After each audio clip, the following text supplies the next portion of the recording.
আমরা এখানে এসে ওই সংখ্যাগুলি ঠিকই আছে, হ্যাঁ, দুটি শার্ট, দুটি প্যান্ট, দুটি জোড়া জুতা, আমরা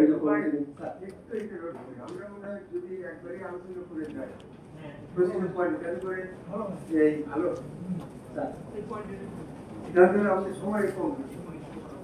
হ্যাঁ, প্রথম দিকে এক দুই ভিতরে সামনের বিষয়ে কোনো বক্তব্য থাকার কথা না। আছে বল আর হলো বক্তব্য যদি একজনে একটা পয়েন্ট করে একই পয়েন্টে আবার আরেকজন বলার দরকার নেই, নতুন পয়েন্ট আছে। ঠিক আছে,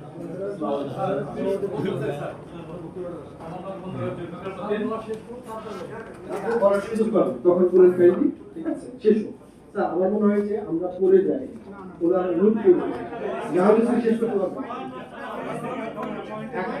একটা না পয়েন্টেই কথা হবে, পয়েন্টেই কথা হবে, কিন্তু একটা পয়েন্টে যদি 20 জন কথা বলে তাহলে 3 লাগে এটা সব না সব করে নিতে হয়, উপস্থাপনা আগে হয় তারপরে ডিসকাস করতে হয়। এটাই হচ্ছে নিয়ম, কমন প্র্যাকটিস। এখন আমরা যখন পড়ছি তখন তো আপনি আবার রিভাইজ করতে পারছেন, আগে পড়া থাকবে। ঠিক আছে স্যার, পুরো একসাথে পড়ে গেলে হয়তো হবে কি যে করতে গেলে এটা অবশ্যই করবে না। এই জন্য আমরা যে তুমি যে একটা পর এক নাম্বার যেটা বলছো যে এক আর দুই মিলে একটা ছুটি বক্স হয় না, এক মাস সার্ভিস আছে, এটা এটা সবাই বিজি। এর ব্যাপারে কারো কোনো কথা আছে? শুধু এটা নিয়ে বলবেন, অন্য কোনো কথা এখানে হবে না, শুধু এটা নিয়ে। স্যার আমি নাসিম আলী, প্রেসিডেন্ট।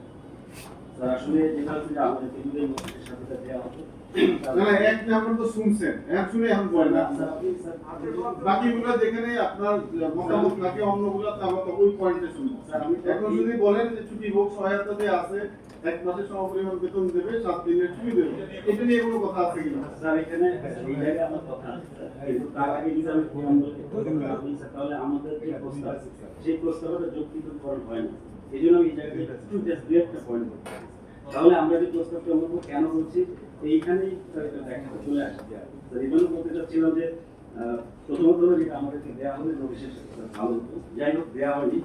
এখানে স্যার আরেকটা বিষয় আছে যে এখানে পে কমিশন যেটা করে কোম্পানির জন্য কোনো বেতন কাঠামো তৈরি করে না, সেটা করে স্বায়ত্তশাসন প্রতিষ্ঠান এবং অন্যান্য যারা সরকার।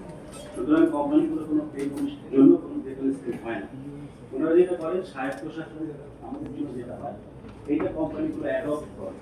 এখন যদি স্বতন্ত্র পে স্কেল হয় কিংবা তার স্কেলের বাইরে যদি অন্যান্য কোনো সুযোগ সুবিধা তার আর্থিক সক্ষমতা থাকে বা অন্যান্য বিষয় থাকে সেক্ষেত্রে করতে পারে।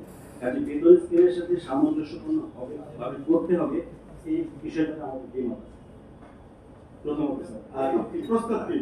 প্রস্তাব স্যার বলছি স্যার যে দ্বিমত হলো স্যার যে যেহেতু তাদের জন্য সরকার কোনো পে স্কেল করে না, কাজে বেতন স্কেলের সাথে কোন স্কেলটা তাদের সরকারের কোনো নির্দেশনা নেই। এখানে তো বেতন স্কেল ঠিক করতে বসে নেই স্যার, আমি কথাটা আসছি স্যার। এই জন্য স্যার যেহেতু বেতন স্কেল নাই, সে কারণে আমরা যে আর্থিক সুবিধার যে প্রসঙ্গগুলো আসছে এই জায়গাতে স্যার আমাদের আলোচনাটা এখানে এই জন্য থাকবে। কাজে সামঞ্জস্যকরণের প্রস্তাবটা স্যার আমরা মনে করি যে যথাযথ নয়।